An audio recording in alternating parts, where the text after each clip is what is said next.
చూశారు కదా శ్రీ శ్రీ శ్రీ కంఠమనేని సూర్యనారాయణ గారి విశ్వరూపం. ఇప్పుడు అర్థమైందా ఎందుకు నీ మీద ఇంత పగ పెంచుకున్నాను?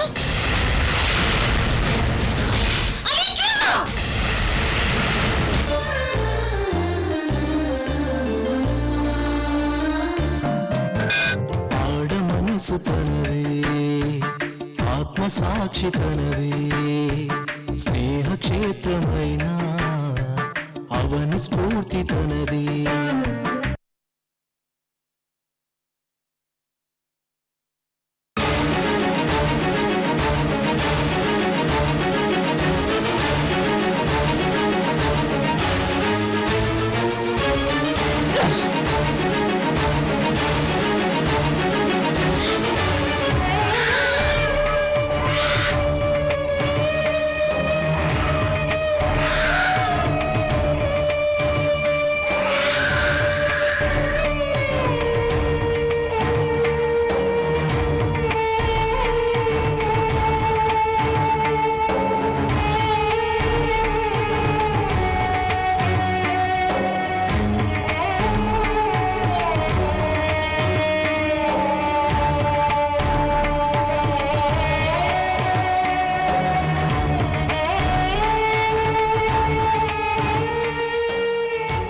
సూర్యనారాయణ గురించి నీకు మొత్తం తెలుసు కాబట్టే నా జీవితం నాశనం కాకూడదని నువ్వెంతో ప్రయత్నించావు. కానీ నేనే నిన్ను అర్థం చేసుకోలేదు. మరోసారి నన్ను క్షమించక్క, నన్ను క్షమించు.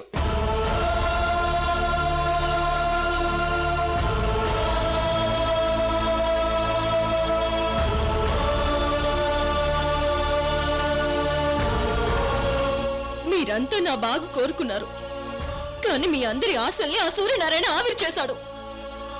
మీరంతా ఒక విషయం గుర్తుపెట్టుకోవాలి, ఈ అలేకి మీ అందరి మూలంగా చాలా శాంతంగా మారిపోయింది. కానీ చివరికి అలేకి ఏం మిగిలింది? కన్నీళ్లు, ఆవేదన తప్ప. ఈ అలేకి మారదనుకున్న వారికి మారి చూపించాను, కానీ ఏ లాభం? ఈ అలేకి సెకండ్ హ్యాండ్ మొగుడికి భారీగా మిగిలిపోయింది.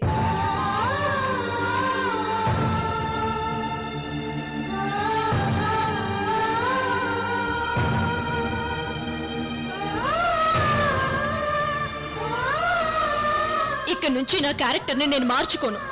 నా క్యారెక్టర్ నాకు అలాగే ఉండాలి. అలా ఉంటేనే నేను ఏదైనా చేయగలను.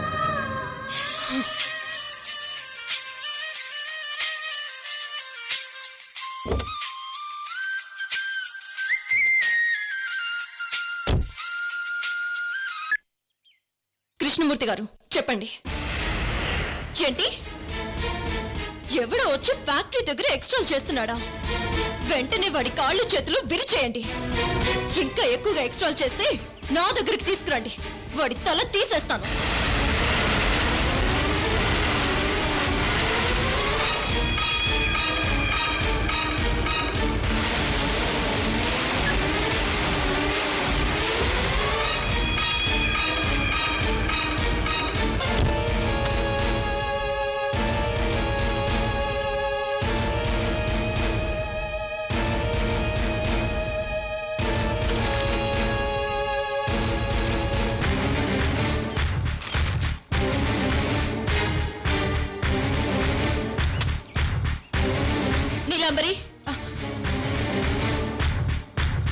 మేడం, ఎంత లేదన్నా ఎంత అసహించుకున్నా వాడు నా కొడుకు. వాడి పేరు మీద ఆస్తి రాశాను. వాడికి ఏ లోటు రాకుండా చూసుకోమని చెప్పు.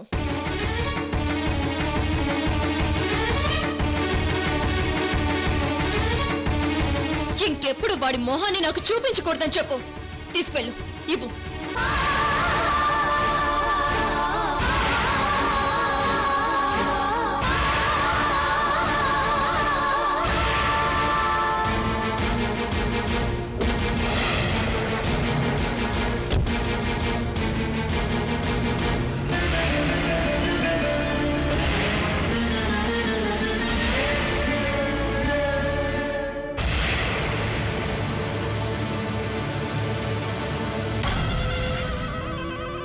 అబ్బా, ఏం ట్విస్ట్రా బాబు! ఈ తిక్కది ఏం కిక్కిచ్చిందిరా! చాలు.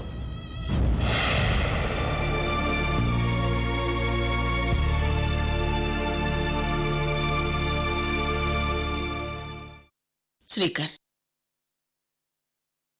అలీకి జీవితంలో ఎప్పుడు ఏం జరుగుతుందో మనకు కూడా అర్థం కావటం లేదు. ఆ భగవంతుడు తన నుదుటి రాతని ఎవరికీ అర్థం కాకుండా రాశాడు. అవునమ్మా, అలేఖ్య కోటీశ్వరరాలైనా రేకుల షెడ్ ఇంట్లోకి వెళ్ళినా తన క్యారెక్టర్ మాత్రం మార్చుకోలేదు. ఆకలితో మాడైతే తప్ప ఎవరిని దేహం చేయి చాచలేదు. తన చెయ్యి ఎప్పుడు ఇచ్చే చేయగానే చేసుకుంది.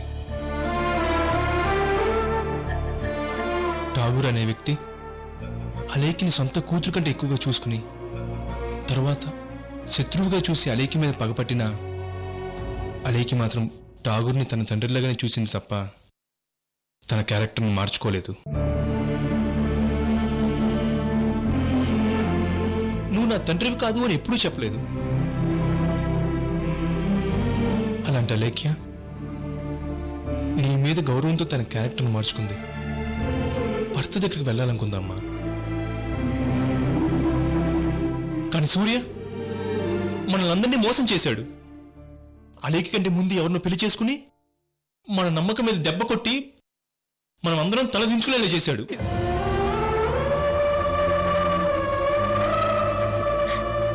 అవునరా, మనమంతా అలేఖ్య ముందు తలదించుకునేలా చేశాడు. అలేఖ్య జీవితం కూడా కర్ణుడి జీవితంలా మిగిలిపోతుందేమోరా. కర్ణుడిలాగాని అలేఖ్యదిచ్చే చెయ్యే కాని తీసుకుని చెయ్యి కాదురా. అలాగే కర్ణుడి జీవితంలో శాపాలు ఎక్కువైనట్టు అలేఖ్య జీవితంలో కూడా శాపాలు ఎక్కువయ్యాయిరా. అవి ఏ పాపాలు చేయకుండా చుట్టుకున్న శాపాలు. తన జీవితానికి జవాబు ఒక్క అలేఖ్య మాత్రమే చెప్పగలదు. అంతేగాని ఆ విషయంలో మనమేం చేయలేం. అలేఖ్యని కొన్నాళ్ళు ఒంటరిగా వదిలేయటమే మంచిది.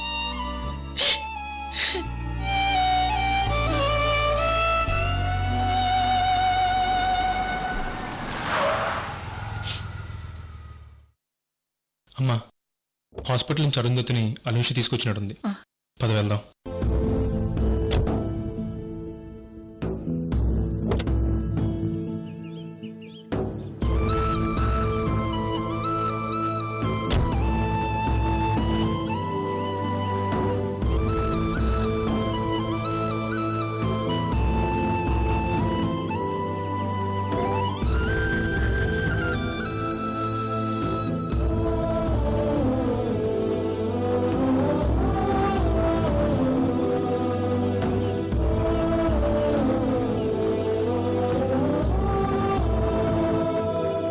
అనుష, అరుంధతికి ఏం పర్వాలేదుగా? అత్తయ్య, అరుంధతి బ్లడ్ లో పాయిజన్ సిమ్టమ్స్ కనిపించాయని డాక్టర్లు చెప్పారు అత్తయ్య.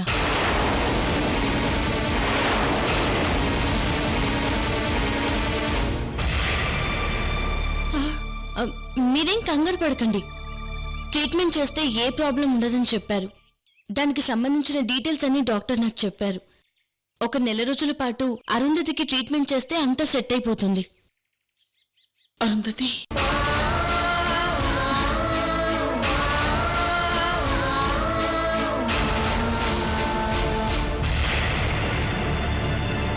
అమ్మా అనుష, ఏమిటమ్మా ఇది? నాకేం అర్థం కావటం లేదు. అత్తయ్య, మీరేం టెన్షన్ పడకండి. అరుంధతికి ఏమీ కాదు, మళ్ళీ మామూలు మనిషి అవుతుంది. అనుష, ప్లీజ్ అనుష, అరుంధతికి ఏ ప్రమాదం రాకుండా చూడు.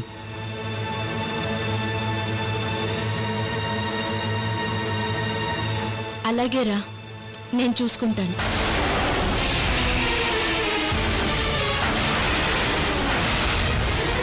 ఏయ్, నా శ్రీకర్ చేయొద్దులు.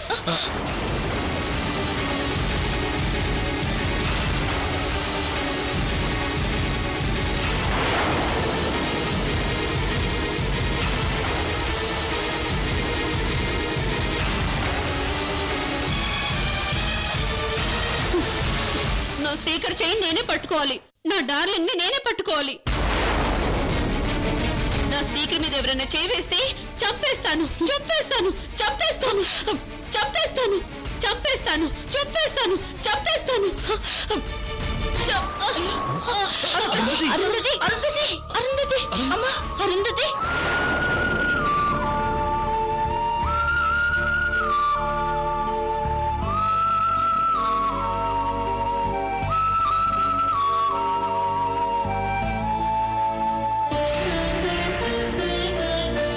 అత్తయ్య, స్టిక్కర్ బయటికి వెళ్దాం పదండి.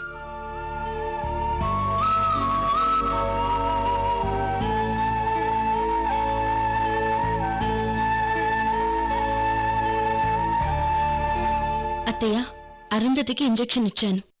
అరుంధతి ఇప్పుడు నిద్రపోతోంది. అలాగే ప్రశాంతంగా పడుకోనివ్వండి. ఇప్పుడు అరుంధతికి ఏం పర్లేదు కదా? ఏం పర్వాలేదురా, బాగా ఆవేశపడ్డం వల్ల అలా కళ్ళు తిరిగి కింద పడిపోయింది. అయినా నేనున్నాను కదా, అరుంధతికి ఏమీ కాదు. అమ్మా అనుష, నీరెంత మంచి మనసమ్మా.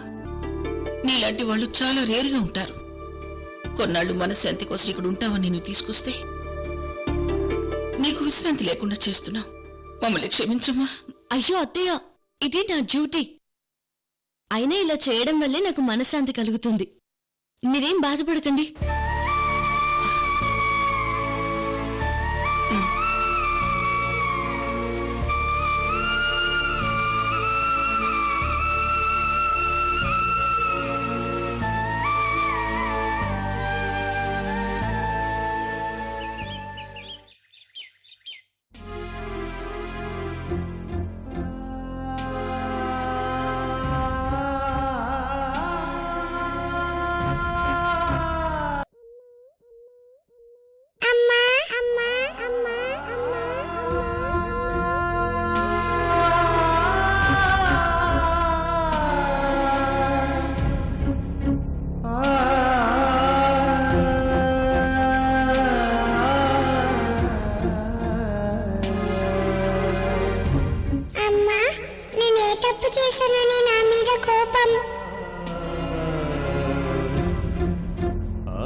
వచ్చేసావా నాన్న? నా దగ్గరకు వచ్చేసావా? సారీ రా, సారీ, ఏడవకు, సారీ.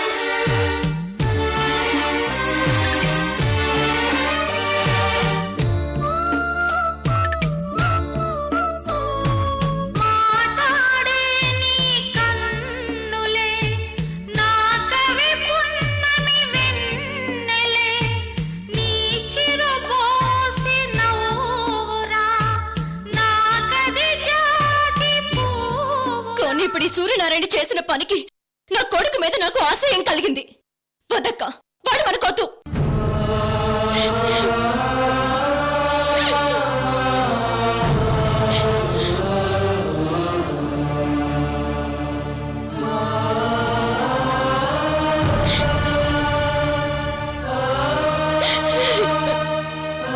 రే, ఆ రోజు నువ్వు నాకు వద్దని చెప్పకుండా ఉండాల్సింది.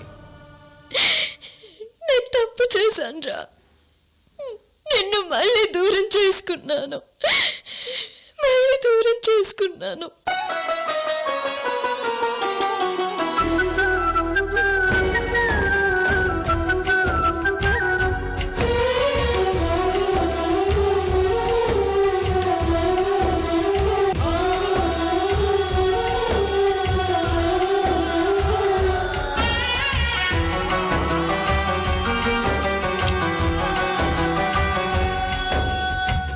Good morning madam. Good morning Krishnamurthy గారు. మేడం, మీరు చెప్పినట్టుగానే 30 కంప్యూటర్స్కే ఆర్డర్స్ ఇచ్చాం. మొత్తం డీటెయిల్స్ ఇందులో ఉన్నాయి మేడం. మేడం, దీనికి సంబంధించిన చెక్ రెడీ చేయమంటారా? అలాగే, రెడీ చేయండి.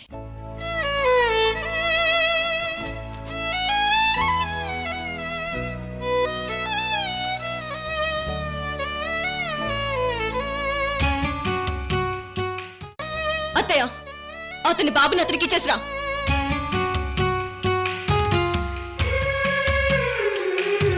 ఏమైంది మేడం? Any problem? ఏంటో కృష్ణమూర్తి గారు, ఈ రోజు ఉదయం నుంచి నా మనసు ఎందుకో కీడుని శంకిస్తోంది. ఎవరికో ఏదో జరగబోతుందనిపిస్తోంది. అదేంటో అర్థం కావడం లేదు. మేడం, మీరేదో డిస్టర్బెన్స్ లో ఉండడం వల్ల అలా అనిపిస్తుంది. అలాంటిదేమీ జరగదులేండి మేడం.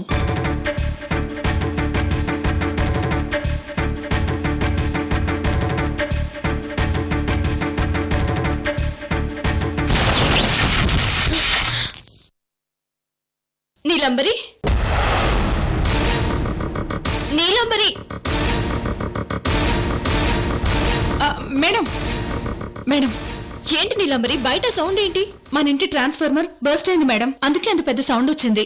అవునా, సరే, నువ్వు వెళ్ళి ఎలక్ట్రీషియన్ని పిలిపించి దాని సంగతి చూడు. అలాగే మేడం. చూశారు కదా కృష్ణమూర్తి గారు, ఇందాక నేను ఎవరికో ఏదో కీడు జరగబోతుందని, నా మనసు ఏదో కీడు శంకిస్తుందని చెప్పాను కదా. దానికి సిగ్నల్ గా ఈ ట్రాన్స్ఫార్మర్ పేలడం.